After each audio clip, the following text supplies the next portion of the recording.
तो आज हम दिल्ली के फिरोज शाह कोटला किले में हैं। आने का हमारा मुख्य उद्देश्य यह था कि हम अपने आप को परिचित करा सकें महान सम्राट अशोक की उस विरासत से जो कि उन्होंने 257 ईसा पूर्व मतलब आज से करीब 2250 साल पहले अपने शिलालेखों के माध्यम से करवाया था। तो कहानी आज से करीब 2250 साल पहले से चालू होती है। सम्राट अशोक ने अपने बहुत सारे जो विचार थे कलिंग युद्ध के बाद, उन सारे विचारों को शिलालेख के माध्यम से पूरे भारत और विदेशों में फैलाया। मुख्यतः ये शिलालेख मिर्ज़ापुर के चुनार ज़िले के बलुआ पत्थरों से बने हैं। तो इन शिलालेखों को पूरे भारत में फैलाया गया। कालांतर जैसे जैसे समय बदलता गया, लोगों को कुछ पता चला, कुछ नहीं पता चला। कई शिलालेख आज भी अभी तक ट्रेस नहीं हो पाए हैं। तो फिरोज शाह तुगलक अंबाला, जो कि हरियाणा में है, और मेरठ से 1351 और 1366 के बीच उसने दिल्ली में 2 स्तंभ लाए। जो एक स्तंभ था वो हिंदू राव हॉस्पिटल के पास रखा गया दिल्ली में, और दूसरा स्तंभ जो हरियाणा के टोपरा गांव से आया, उसको यहाँ 3 मंजिला इमारत पे स्थापित करवाया। ऐतिहासिक रूप से यह बहुत ही महत्वपूर्ण है, जो हमारी भारत की विरासत के बारे में हमें बताता है। तो आज तो हम टोपरा गांव से जो आया है अशोक का शिलालेख, उसको देखने आए हैं, जो कि एक स्तंभ के रूप में है। मुख्यतः इस पर 2 बड़े लेख हैं। पहला अशोक का है, जिसमें उसकी राजाज्ञा है, जो ईसा से करीब 257 वर्ष पूर्व की है। यह ब्राह्मी लिपि में है। मुख्यतः उस समय ब्राह्मी लिपि भारत में बोली जाती थी। वहीं दूसरा लेख जो है वह संस्कृत भाषा में है, जो कि नागरी लिपि में विक्रमी संवत 1220 यानी 1163 का है।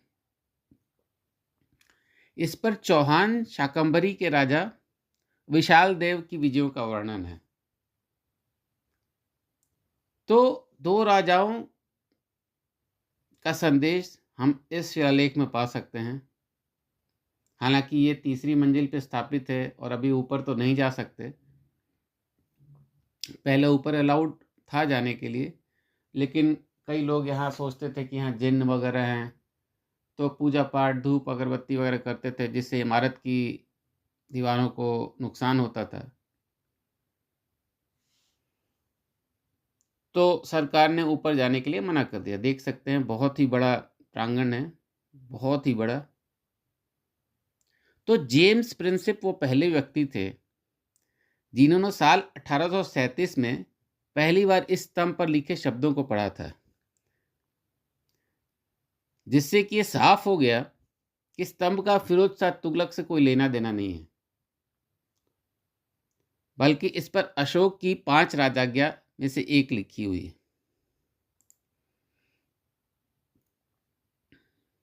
बहुत ही लश ग्रीन एनवायरनमेंट है, देख सकते हैं।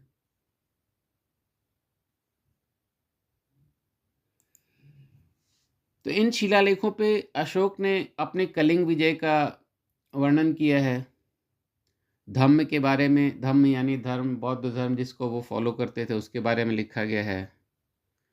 पशुवध नहीं करने के बारे में लिखा गया है। कई एक जगहों पर उत्सव भी ना मनाने की सलाह दी गई है, क्योंकि पहले पुराने ज़माने में उत्सवों में मुख्यतः पशुवध होता था। अपने से बड़ों का सम्मान करने के बारे में कहा गया है। आत्मनियंत्रण के बारे में लिखा गया है। बहुत ज़्यादा कठोर ना बनने के बारे में लिखा गया है कि आप किसी भी स्थिति या परिस्थिति में बहुत ज़्यादा कठोर ना बनें, दयालु और सहिष्णु बनें और धर्मों का आप सम्मान करें, इज़्ज़त करें। आपका धर्म अच्छा हो सकता है, लेकिन ज़रूरी नहीं है कि आपका धर्म अच्छा है तो बाकी धर्म खराब है। तो बाकी धर्मों का भी उचित सम्मान करें,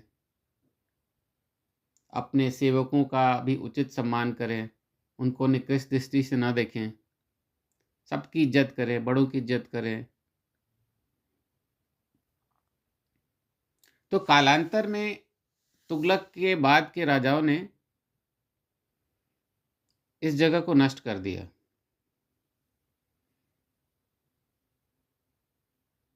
तो अभी सरकार धीरे-धीरे जीर्णोद्धार का कार्य कर रही है इस किले का। कई इलाकों में अभी भी कई जगहों पे अभी भी मरम्मत का काम चल रहा है, तो बहुत जगह जाने नहीं देते। लेकिन देख सकते हैं अवशेष, और ये है बावड़ी, सामने देख सकते हैं। तो पहले इसी से शायद पानी वगैरह पीने की व्यवस्था होती होगी।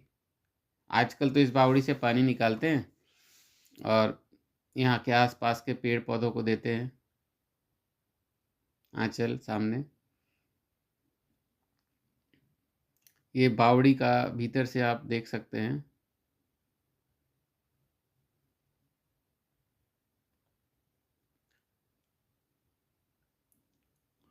ये क्लोजअप लुक, पाइप वगैरह लगी हुई है, देख सकते हैं।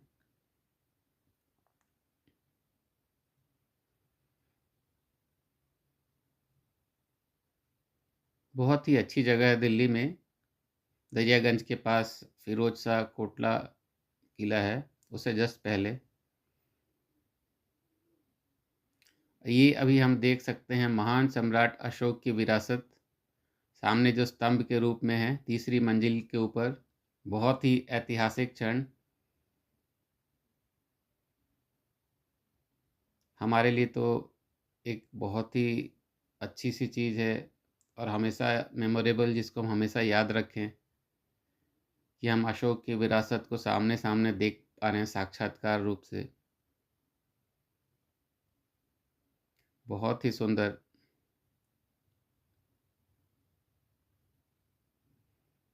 कितना अच्छा लगता है कि हम जैसे सोच रहे हों कि हम अपने आप को एक महान सम्राट, जो कि आज से करीब 2250 साल पहले हुए, उनकी विरासत को हम देख पा रहे हैं।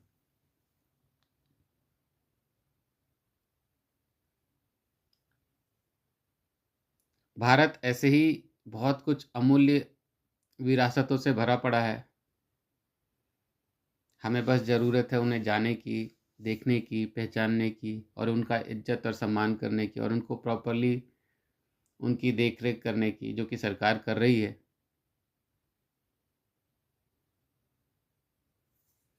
ये पीछे से देख सकते हैं उनके शिलालेख। ये कुछ टूटे फूटे अवशेष हैं अभी।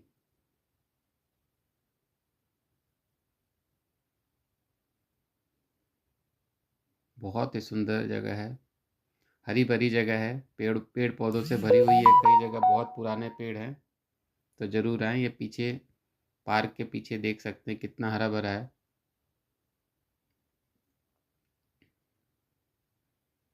समय निकालें और ज़रूर आएँ। 2 से 3 घंटे लग सकते हैं यहाँ घूमने में, परिवार के साथ भी आ सकते हैं।